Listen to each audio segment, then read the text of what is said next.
Dear student, उजाला academy में आपका स्वागत है। आज के इस वीडियो में हम बात करेंगे सीटेट में पूछे जाने वाले हिंदी के पेडागोजी क्वेश्चन पर, जो कि बहुत ही महत्वपूर्ण क्वेश्चन है यहाँ पर, क्योंकि आपके एग्जाम को देखते हुए मैंने जो भी क्वेश्चन प्रीवियस ईयर के क्वेश्चन पूछे गए थे, इंपॉर्टेंट क्वेश्चन हैं, उनको मैं सेलेक्ट की हूँ। तो इस वीडियो को एंड तक जरूर देखिएगा।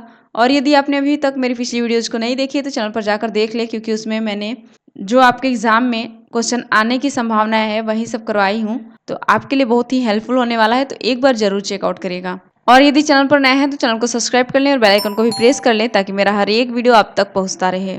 चलिए बिना देरी किए हुए देख लेते हैं क्वेश्चन नंबर 1 क्या है। देखिए क्वेश्चन नंबर 1 है, वाचिक अभिनय द्वारा शिक्षण का तात्पर्य है। किसकी बात की जा रही है आपके सामने? वाचिक अभिनव। इसके द्वारा जो शिक्षण का तात्पर्य है वह क्या है? ठीक है, शिक्षण का तात्पर्य आपसे पूछा गया है वाचिक अभिनव द्वारा। क्वेश्चन को आप ध्यान से पढ़िएगा और आंसर करिएगा, और कोई भी ऐसा क्वेश्चन ना हो जो आंसर आप नहीं करेंगे, सबका करेंगे, क्योंकि इसमें आपका ही बेनिफिट होगा। क्वेश्चन अगर यहाँ पर गलती करते हैं तो चलिए ठीक है, एग्जाम में गलत नहीं होगा, है ना। देखिए आपके सामने ऑप्शन दिया गया है, अध्यापक द्वारा नाटक का वाचन, या फिर कई विद्यार्थियों द्वारा विभिन्न पात्रों के संवाद बोलना, या एक छात्र द्वारा नाटक का वाचन करना, या अध्यापक द्वारा नाटक का अभिनय करना। बताइए कौन सा हो जाएगा करेक्ट आंसर यहाँ पर? वाचिक अभिनय द्वारा शिक्षण का तात्पर्य आपसे पूछा गया है। यहाँ पर जितने लोग आंसर कर रहे हैं ऑप्शन नंबर ए वो बिल्कुल करेक्ट है, अध्यापक द्वारा नाटक का वाचन। ठीक है, ये वाचिक अभिनय द्वारा होता है, यानी कि अध्यापक द्वारा नाटक का वाचन। ठीक है, यही शिक्षण का तात्पर्य है जो वाचिक अभिनय द्वारा होता है। मैं उम्मीद करती हूँ कि आपको समझ में आ गया होगा। बहुत ही सिलेक्टेड क्वेश्चन है, तो हर एक क्वेश्चन के आंसर करते चलिएगा, कोई भी क्वेश्चन नहीं छोड़ना है आपको। यानी कि इस क्वेश्चन का राइट आंसर है ऑप्शन नंबर 1। आगे क्वेश्चन नंबर 2, अक्षर कार्डों द्वारा शब्द बनाना, शब्द के हिज्जे, अक्षर पूर्ति करना इत्यादि को कहते हैं। किसके द्वारा बात कर रहा है? अक्षर कार्डों के द्वारा।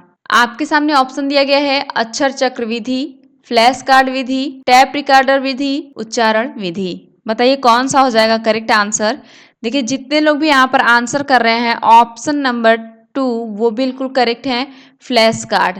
फ्लैश कार्ड यहाँ पर करेक्ट हो जाएगा, यानी कि ऑप्शन नंबर 2 इस क्वेश्चन का राइट आंसर है। अक्षर कार्डों के द्वारा शब्द बनाना, शब्द के हिस्से, अक्षर पूर्ति करना को क्या कहते हैं? फ्लैश कार्ड विधि। याद रखेंगे आप। चलिए देख लेते हैं क्वेश्चन नंबर 3। देखिए क्वेश्चन नंबर 3 है, निगमन प्रणाली का तात्पर्य है। किसकी बात की जा रही है? जो निगमन प्रणाली है उसकी बात की गई है यहाँ पर, उसका तात्पर्य पूछा गया है। आपके सामने ऑप्शन दिया गया है, पहले उदाहरण देना, फिर उसका निष्कर्ष जानना, या फिर अनेक उदाहरण प्रस्तुत करना, या पहले कई नियमों को प्रस्तुत करना, या ये हो जाएगा पहले नियमों को बताना फिर उसकी व्याख्या करना। निगमन प्रणाली की बात की जा रही है आपसे, फटाक से आंसर करेंगे, क्या हो जाएगा करेक्ट आंसर इस क्वेश्चन का? देखिए जो निगमन प्रणाली होती है ना, वो उसमें क्या होता है कि पहले नियमों को बताया जाता है, फिर उसकी व्याख्या की जाती है, ये निगमन प्रणाली होती है।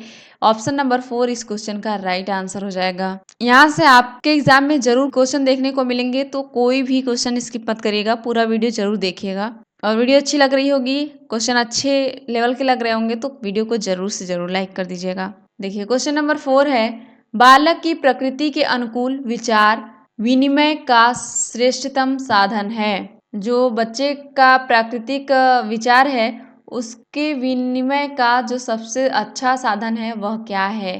क्या वो मातृभाषा है, राजभाषा है, या फिर विदेशी भाषा है, या संस्कृत है? बताइए कौन सा हो जाएगा यहाँ पर करेक्ट आंसर? देखिए अगर बच्चे के अंदर क्या चल रहा है, उसके विचार में क्या है, उसके विनिमय के लिए, आदान प्रदान के लिए सबसे अच्छा साधन होता है कि हम उसे मातृभाषा के लिए अलाउ करें, मातृभाषा में बात करने दें, है ना। यहाँ पर ऑप्शन नंबर 1 करेक्ट हो जाएगा, मातृभाषा। आगे क्वेश्चन नंबर 6, राष्ट्रभाषा से तात्पर्य नहीं है। नहीं वाले क्वेश्चन को ध्यान से करेंगे आप लोग, यहीं से आपका एक सीटेट 1-2 नंबर से रह जा रहा है, जो कि आप लोग क्वेश्चन को ध्यान से नहीं पढ़ते हैं। ऐसी गलती इस बार नहीं होनी चाहिए। देखिए राष्ट्रभाषा से तात्पर्य नहीं है, ऐसा कौन सा ऑप्शन है यहाँ पर? क्या वो ये है, देश भर में अधिकतर लोगों की भाषा, सरकारी कार्यों की भाषा, जन सामान्य की बोलचाल की भाषा या फिर इनमें से कोई नहीं। बताइए, राष्ट्रभाषा से तात्पर्य नहीं है। देखिए यहाँ पर जितने लोग आंसर कर रहे हैं ना, ऑप्शन नंबर 2 वो बिल्कुल करेक्ट है, सरकारी कार्यों की भाषा। राष्ट्रभाषा कोई सरकारी कार्यों की भाषा नहीं है, पार्टिकुलर फिक्स नहीं है ना, यानी कि ऑप्शन नंबर 2 इस क्वेश्चन का राइट आंसर हो जाएगा। आगे क्वेश्चन नंबर 7, विद्यार्थीगण अक्षर विन्यास तथा वर्तनी की अशुद्धियां न करे इसके लिए आवश्यक है। किसकी बात की जा रही है? विद्यार्थियों की, जो अक्षर विन्यास और वर्तनी की अशुद्धता न करें, अशुद्धियां न करें, इसके लिए क्या आवश्यक है? क्या वो ये है, काव्य का रसास्वादन या फिर कहानी लिखना, श्रुत लेखन का अभ्यास, सामूहिक वाचन। बताइए कौन सा यहाँ पर करेक्ट आंसर, परफेक्ट आंसर के साथ जाइए। अगर कोई बच्चा है वो उसकी वर्तनी की अशुद्धियां हैं और अक्षर विन्यास है वो ऐसा ना हो, उसके लिए क्या आवश्यक है? तो देखिए उसके लिए सबसे बेस्ट तरीका ये हो सकता है कहानी लिखना। इससे क्या होगा, बच्चे की जो वर्तनी की अशुद्धियां हैं वो नहीं होंगी और अक्षर विन्यास में कमी नहीं आएगी। सूत्र लेखन के अभ्यास से ये पॉसिबल हो पाएगा, यानी कि ऑप्शन नंबर 3 इस क्वेश्चन का राइट आंसर हो जाएगा। आगे क्वेश्चन नंबर 8, शिक्षण प्रतिपुष्टि पुनः नियोजन पुनः शिक्षण पुनः प्रतिपुष्टि नियोजन शिक्षण उपयुक्त शिक्षण चक्र किस प्रकार के शिक्षण का है? बताइए, क्या वो समूह शिक्षण का है, व्यावसायिक शिक्षण का, द्रुत शिक्षण का, सूक्ष्म टीचिंग का या शिक्षण का? बताइए, शिक्षण, फिर प्रतिपुष्टि, फिर पुनः नियोजन, पुनः शिक्षण, फिर पुनः प्रतिपुष्टि, फिर नियोजन, फिर शिक्षण, ये क्या है, ये किस प्रकार का चक्र है? बताइए। देखिए यहाँ पर जितने लोग आंसर कर पा रहे हैं ऑप्शन नंबर 4 वो बिल्कुल करेक्ट है, सूक्ष्म शिक्षण, माइक्रो टीचिंग की बात की जा रही है यहाँ पर। इसमें क्या होता है, शिक्षण होता है, प्रतिपुष्टि होती है, पुनः नियोजन होता है, फिर पुनः शिक्षण होता है, पुनः प्रतिपुष्टि होती है, फिर नियोजन होता है, फिर शिक्षण होता है, ऐसे सर्कल चलता रहता है, यानी कि ऑप्शन नंबर 4 इस क्वेश्चन का राइट आंसर हो जाएगा, सूक्ष्म शिक्षण। आगे क्वेश्चन नंबर 9, कक्षा में उच्चारण कराते समय अध्यापक पहले बोलता है और बच्चे उसके बाद बोलते हैं तो उस विधि को कहते हैं। देखिए बच्चों को क्या करता है टीचर, वो बोलते हैं फिर बच्चे रिपीट करते हैं उसको, तो ये कौन सी विधि हो गई? क्या ये अनुकरण विधि है या फिर ध्वन्यात्मक विधि है, रसास्वादन विधि है या फिर व्याख्यान विधि है? वो अध्यापक क्या करवा रहा है, कौन सी विधि करवा रहा है? अगर कक्षा में अध्यापक उच्चारण कर रहा है किसी शब्द को, वो पहले बोल रहा है फिर उसके बाद बच्चे बोल रहे हैं, तो वो क्या है, क्या हो रहा है, कौन सी विधि अपनाई जा रही है वहां पर? तो यहाँ पर जितने लोग आंसर कर रहे हैं ऑप्शन नंबर ए वो बिल्कुल करेक्ट है, 1 अनुकरण। अनुकरण यहाँ पर करेक्ट हो जाएगा, ऑप्शन नंबर 1। ठीक है, ये वो अनुकरण विधि हो रही है यहाँ पर। आगे क्वेश्चन नंबर 10, साहचर्य विधि का आविष्कार किया था। जो साहचर्य विधि है उसके आविष्कारक की बात की जा रही है। क्या वो हर्बर्ट ने किया था, मॉन्टेसरी ने किया था, रायबर्न ने किया था, हंटर ने किया था? बताइए किसने किया था साहचर्य विधि का आविष्कार? देखिए साहचर्य विधि के आविष्कार करने वाले हैं मॉन्टेसरी। मॉन्टेसरी जी के द्वारा हुआ था साहचर्य विधि का आविष्कार, यानी कि ऑप्शन नंबर 2 इस क्वेश्चन का राइट आंसर हो जाएगा। आगे क्वेश्चन नंबर 11, भाषा अर्जन ये क्या है? क्या ये सहज स्वाभाविक होता है जो भाषा अर्जन है, या फिर प्रयासपूर्ण होता है, या शिक्षक की आवश्यक स्थिति की मांग करता है, या फिर भाषा की कक्षा में ही संभव है? भाषा का अर्जन है वो क्या है? बताइए कौन सा यहाँ पर करेक्ट आंसर हो जाएगा? देखिए जितने लोग भी यहाँ पर आंसर कर रहे हैं वो ऑप्शन नंबर 1 वो बिल्कुल करेक्ट हैं, सहज स्वाभाविक होता है। जो भाषा अर्जन है वो सहज और स्वाभाविक होता है, यानी कि ऑप्शन नंबर 1 इस क्वेश्चन का राइट आंसर हो जाएगा। आगे क्वेश्चन नंबर 12, उपचारात्मक शिक्षण की सफलता मुख्यतः निर्भर करती है। जो उपचारात्मक शिक्षण है उसकी सफलता किस पर निर्भर करती है? क्या वो समस्याओं की पहचान पर निर्भर करती है, या फिर समस्याओं के कारणों की सही पहचान पर, या बच्चों की सही सामाजिक संस्कृति पृष्ठभूमि पर, या बच्चों की भाषागत त्रुटियों की सूची बनाने पर? उपचारात्मक शिक्षण की सफलता किस पर निर्भर करती है? जल्दी से कमेंट कर इसका आंसर बताएंगे आप लोग, क्या हो जाएगा करेक्ट आंसर यहाँ पर? देखिए जो उपचारात्मक शिक्षण की सफलता है ना वो मुख्यतः समस्याओं के कारणों की सही पहचान पर निर्भर करती है, यानी कि ऑप्शन नंबर 2 इस क्वेश्चन का राइट आंसर हो जाएगा।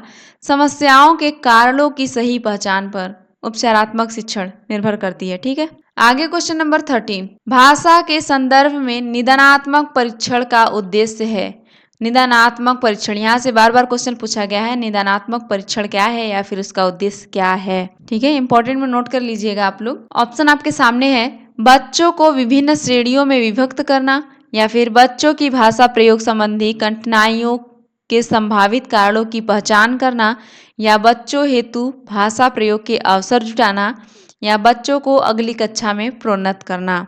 निदानात्मक परीक्षण का उद्देश्य आपसे पूछा गया है, तो जल्दी से करके कमेंट बताइए क्या हो जाएगा इस क्वेश्चन का राइट आंसर। देखिए, जो भाषा के संदर्भ में निदानात्मक परीक्षण है उसका उद्देश्य होता है कि बच्चे की भाषा प्रयोग संबंधी कठिनाइयों के संभावित कारणों की पहचान करना। क्या कारण है जबकि बच्चा सीख नहीं पा रहा है भाषा, या फिर भाषा का प्रयोग नहीं कर पा रहा है, तो उसके कारणों का पहचान किया जाता है निदानात्मक परीक्षण में। देन उसको बताया जाता है, सिखाया जाता है कैसे क्या करना है। ठीक, यानी कि ऑप्शन नंबर 2 इस क्वेश्चन का राइट आंसर हो जाएगा। आगे क्वेश्चन नंबर 14, भाषा की पाठ्यपुस्तक में ऐसे पाठ रखे जाएं जो कैसे हो, जो या तो सरल भाषा में प्रयुक्त हो, ये हो जाएगा, या फिर बच्चे के परिवेश से जुड़े हो, या केवल व्याकरणिक नियमों का ही अभ्यास कराते हों, अत्यंत छोटे हों। भाषा की पाठ्यपुस्तक में ऐसे पाठ रखे जाएं, बताइए कैसे पाठ रखे जाएं।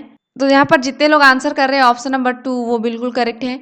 बच्चों के परिवेश से जुड़ा हो, कैसे पाठ रखे जाने चाहिए, जो बच्चे के परिवेश से जुड़ा होगा वही सबसे अच्छा पाठ्य पुस्तक माना जाता है, इसलिए ऑप्शन नंबर 2 इस क्वेश्चन का राइट आंसर हो जाएगा, बच्चों के परिवेश से जुड़ा हो। ठीक, ऐसा पाठ रिलेट होना चाहिए भाषा की पाठ्य पुस्तक में। आगे क्वेश्चन नंबर 15, द्वितीय भाषा के रूप में हिंदी सीखने का मुख्य उद्देश्य है। द्वितीय भाषा के रूप में जो हिंदी सीखने का मुख्य उद्देश्य है वह क्या है। आपके सामने ऑप्शन है, हिंदी के व्याकरण पर अधिकार प्राप्त करना, या फिर दैनिक जीवन में हिंदी में समझने तथा बोलने की क्षमता का विकास करना, या मानक हिंदी लिखने में निपुणता प्राप्त करना, या फिर हिंदी और अपनी मातृभाषा के अंतर को कंठस्थ करना। बताइए क्या हो जाएगा करेक्ट आंसर, जो द्वितीय भाषा के रूप में हिंदी सीखने का उद्देश्य है वह क्या है, आपसे पूछा गया था।